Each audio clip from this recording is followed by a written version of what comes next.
ugu horreeyay barankii dhab sameeyay bay mataqaana ahayd gabadh inta arkay Soomaalida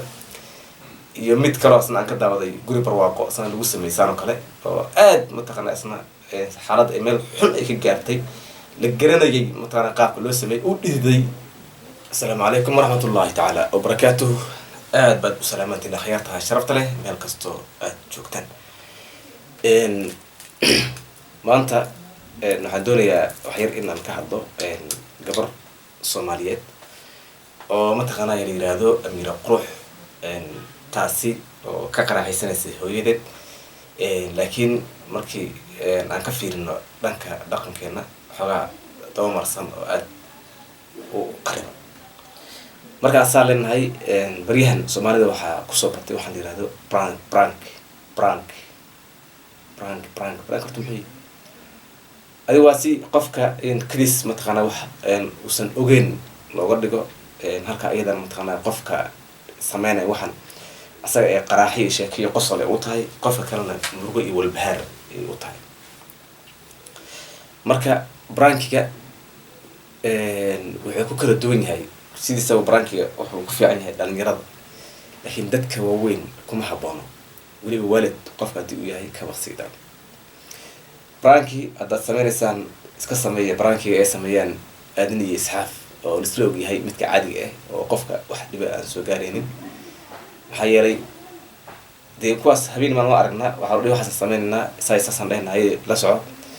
kaamira la daaran leerka la daaran kadib markaas oo branki la sameyn waa caadi physical hadina waa iska caadi dhimaha marka laakiin gabadhan wax ka duumay mataqaanay yay keentay oo ah hooyadeed oo magaalada Muqdisho joogto idan Malaysia joogtay iyo wacday waxay tiri brankan ku sameynaya intee wacday ay la hadashay salaantay yay tiri hooy waan joogaa magaalada Muqdisho airportkana joogaa. maamadii farxad bay mataqaanay meel ay isgeyso iyo weyd bal waxay rabtaa codka maamada ee dhageyso farxadda iyo reenta ka muuqato. أنتي أمارك كحيرنا والله محاولة كحيرنا تايم بسم الله الرحمن الرحيم ما مكحيرنا لكن أمارك وح إنا سبرايز إنا كاديجا ربي نو وح إنا كلها ربي ما سبرايز يعني إنا كاديجا ربي أنا حمراء مع مكتئب حمراء جوجا يعني حمراء جوجا حمراء جوجا سبرايز إنا كاديجا سمية بيلو أوجد به يا سمية أميرة إماتي أبو حمر ما جوتا لا أبو إلهي كسر ولا إلهي تس إيجارك موجودة. maamada aad bay u farxday wali waxay aad u sii farxday gabadheedo ka maqnayd inankii wadato iyadana inay mar dhabta saarto aragto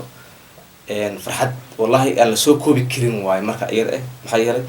ilmahaaga markii uu ka maqan yahay meel dheer ka jiro oo uu ku imaado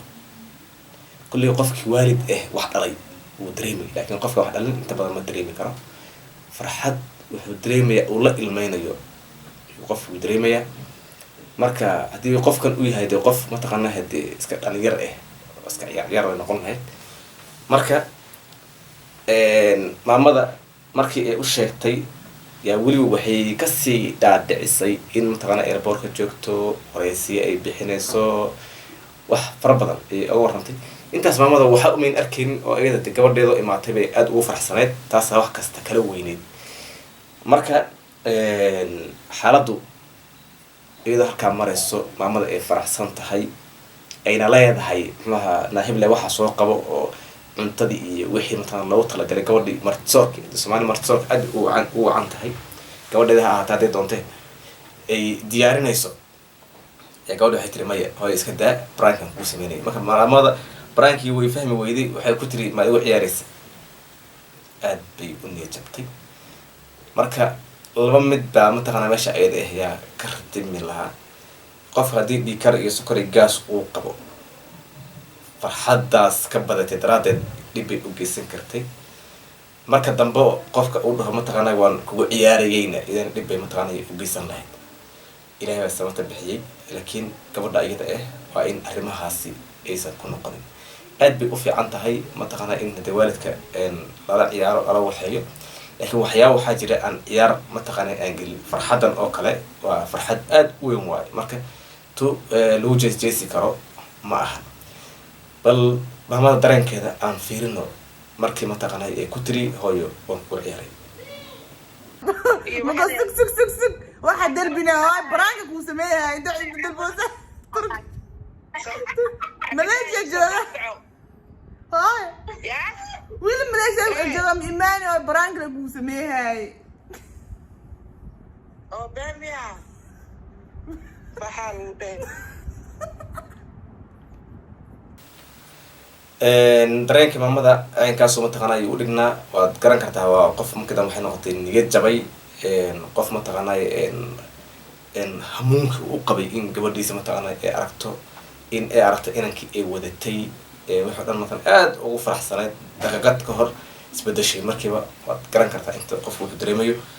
marka waxaa fiican dhalinyarada youtuberada ah in waxyaabahaas iska daayaan. horta youtube-ka sidiisaba qofka markii uusan talenti uusan u lahayn ama wax mataqaanaa joogto ah uu soo gudbinay aysan jirin waxaa dhici karta qofka asaga ah in uu ku waasho yaa dhici karta. maxaa yeelay wuxuu kaa doonayaa waa xag alle ka baryayba muuqaal buu kaa doonayaa muuqaal laba muuqaal iyo waa xag alle ka baryay kaa raba. marka qofka wuu iska fikiraya wuxuu dhihi maanta maxaa samaysaa heer marka dambada waxay gaari waalidkiiba nagu ciyaaro oo ilaahay mataqaanaa sharfay meesha artayna gaarsiiyo darajada uu leeyahay. marka waxaa fiican dhalinyarada in ay mataqaanaa waxyaabaha caynkaasi in waalidka aan lagu ciyaarin, in waalidka aan la niyad jabinin, in waalidka aan loo horseedin cudur iyo dhibaato. maxaa yeelay farxaddaasi farada badan aad bay u fiicneed laakiin farxaddaas oo run ah fiican. laakiin markaa intaa ka farxaysa haddana aad ka naxisan naxidda iyada ah yaa mataqaana yaa dhib u keenayso oo qofka mataqaana wuu niyad jabaya. adiga iska soo qaad adiga laftaada adiga maanta ilma dhalay ilmihii kaa maqan yahay oo ku dhahay ilmahaagii hooy ama aaba waan jooga halkaasaan jooga farxad inta leeg baa dareemi hadduu ku dhaha ma joogi ka waran marka waa dhib aad u weyn waayo. marka waxaa fiican dhalinyarada youtuberada ah in waxyaabaha sidan oo kale ah kadiska inay iska daayaan. haddii kadis aad sameynayso sida caadiga hadda barankii soomaalida ay sameeyaan intaad samayso intaad la hadasho waa qofkii ugu horreeyay barankii dhab ah sameeyey bay mataqaanay ahayd gabadha intaan arkayay soomaalida iyo mid kaloo isna aan ka daawaday guri barwaaqo isna lagu sameysaan oo kale oo aad mataqaanaa isna xaaladda ay meel xun ay ka gaartay la garanayay mataqaanaa qaabka loo sameeyey uu dhididay uu mataqaanaa isbedelay waad garan qofka markii oo wixii run in uu yahay. laakiin waxyaabaha kale ee soomaalida sameynaya wax laisla ogyahay war xasan sameynaynaa saasaan ku sameynaynaa la socodaan kuu sameynaya xaggaas la tegi barankii noocaasa ayay u sameeyaan. laakiin qofkii labaad bay ugu noqday oo barankii dhab ah mataqaanaa sameeyey laakiin ku sameeyey waalid. taasaa mataqaanaa aniga xoogaa yara damaqday maadaama waalid aan ahay oo xoogaa dhibaato weyn bay arrintaa iyada iyay noqonaysa.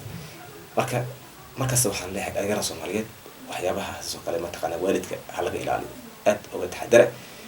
waalidka kula mid ma aha adiga uu kaa duwan yahay maxaa yeelay da- buu jiraa waxyaaba badan oo adiga aada ogeyn baa mataqaanaya ku xiriira. marka isku day mar waliba in arrintaada ay noqoto mid dhalinyarada khusaysa